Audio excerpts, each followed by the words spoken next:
Hi, నా performance మీకు నచ్చినట్టయితే లైక్ చేయండి, షేర్ చేయండి, సబ్స్క్రైబ్ చేసుకోండి. ఆడు వచ్చాడంటే పెద్ద తలనొప్పరా. వచ్చేసాడు రాడు.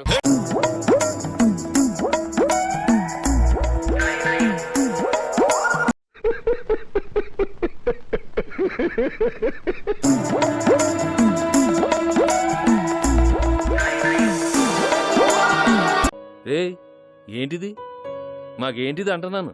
సరిపోయి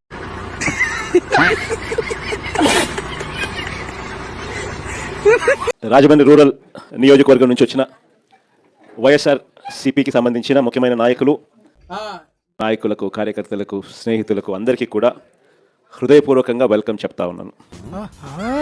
మీ అందరికీ కూడా కనిపిస్తా ఉన్న విషయమే ఏంటది? ఎన్నికలు జరిగి చూస్తూ ఉండగానే 3వ సంవత్సరంలోకి కూడా ఎంటర్ అయిపోయినాం. చేయి నమ్మ బతుకు బురదలో పంది బతుకుతుంది, నువ్వు బతుకుతున్నావు ఎందుకురా ఎదవన్నారు ఎదవ. కళ్ళు మూసుకొని కళ్ళు తెరిచేసరికి ఇంకొక సంవత్సరం దాటితే ఆ తర్వాత ఎలాగో నా పాదయాత్ర కూడా స్టార్ట్ అయిపోతుంది.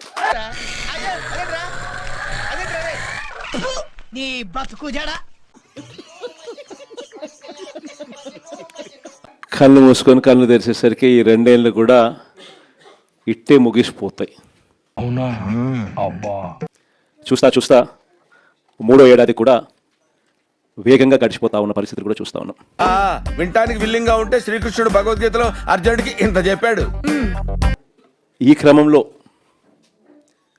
ప్రతి ఇంట్లో కూడా ఇప్పటికే చర్చ మొదలైంది. ఎందుకు? మామూలుగా 2 సంవత్సరాలు పూర్తయిపోయి 3వ సంవత్సరం నడుస్తూ ఉన్నప్పుడు చంద్రబాబు నాయుడు గారు లాంటి పాలన చూసినప్పుడు మాత్రం మామూలుగా అయితే ఈ స్థాయిలో ఎక్కడన్నా ఉండేదాన్ని ఈ స్థాయిలో ఇప్పటికే కనిపిస్తూ ఉంది. ఇదేంట్రా అయితే? అరే నీ అబ్బా, 5 సంవత్సరాల మన పాలనను ఈరోజు కంపేర్ చేస్తూ ఉన్నారు.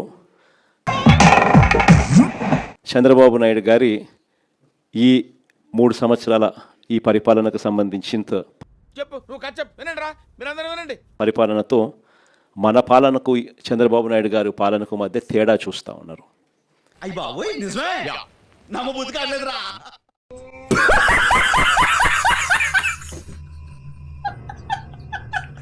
గవర్నెన్స్ చూస్తే అక్కడ జగన్ ఉన్నాడు, వైఎస్ఆర్ కాంగ్రెస్ పార్టీ ఉంది. ఇక్కడ చంద్రబాబు నాయుడు ఉన్నాడు, వెన్నుపోటు పార్టీ ఉంది.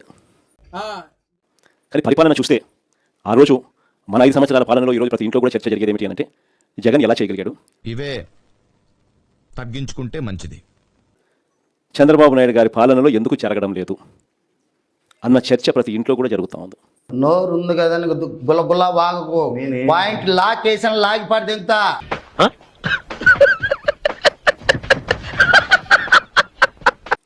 మన పాలనలో ఈ రోజు కూడా ఒక కార్యకర్తగా సగర్వంగా ప్రతి ఇంటికి మనం పోగలుగుతాం. నీ గురించి విన్నాను, కొంచెం కొవ్వెక్కువని, కానీ ఇప్పుడు చూశాను కొంచెం కాదు చాలా ఎక్కువ.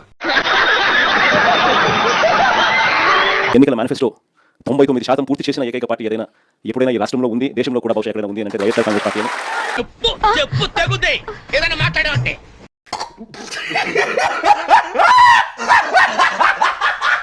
సగర్వంగా చిరునవ్వుతో ప్రతి ఇంటికి వెళ్ళి మా పాలనలో ఇలా జరిగింది అని చెప్పి కూడా గొప్పగా మనం చెప్పుకోగలుగుతాం. ఈరోజు మన పాలనకు చంద్రబాబు నాయుడు గారి పాలనకు తేడా ప్రతి ఇంట్లో కూడా కంటికి కనిపిస్తా ఉంది. హ్యాట్స్ ఆఫ్, ఒప్పేసుకున్నావు నటనలో నీ తర్వాత ఎవడైనా. చంద్రబాబు నాయుడు గారిని అడిగితే రెడ్ బుక్ రాజ్యం, ప్రశ్నించే గొంతు మీద కేసులు, అక్రమ కేసులు, మామూలు కేసులు కూడా కాదు, అక్రమ కేసులు. అంతేగా కానీ సిపిఆర్ కూడా చేసినాడు. మళ్ళీ అప్పలరాజు మళ్ళీ పోలీసులు కూడా ఫోన్ చేసి కూడా పిలిపించినాడు. అప్పలరాజు మీద పెట్టిన కేసు ఏంది? మర్డర్ కేసు అంట. అయ్యి బాబోయ్, పిచ్చి బాగా ముదిరిపోయిందిరా మీకు. ఈరోజు మట్టి mafia, liquor mafia, sand mafia, అధిక ధరలకు పీపీఎలు, ప్రభుత్వ ఆస్తులను పప్పులకు బెల్లాలకు అమ్మడం, పోర్టులు అమ్మడం, మెడికల్ కాలేజీలు అమ్మడం, విలువైన ప్రభుత్వ భూములను ఇష్టం వచ్చినట్టుగా ఇలా కావాల్సిన వ్యక్తులకు శనికాయలకు బెల్లాలకు రూపాయికి ఇచ్చేయడం. ఆ మాట నువ్వు చెప్పకూడదు. ఎందుకు చెప్తున్నావు? ఆ మాట నువ్వు చెప్పకూడదు.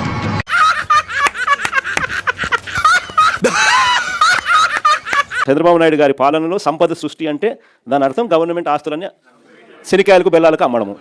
ఇది కేవలం పొగరు. కొన్ని ఏరియాలో దీన్నే బలుపు అని కూడా అంటారు.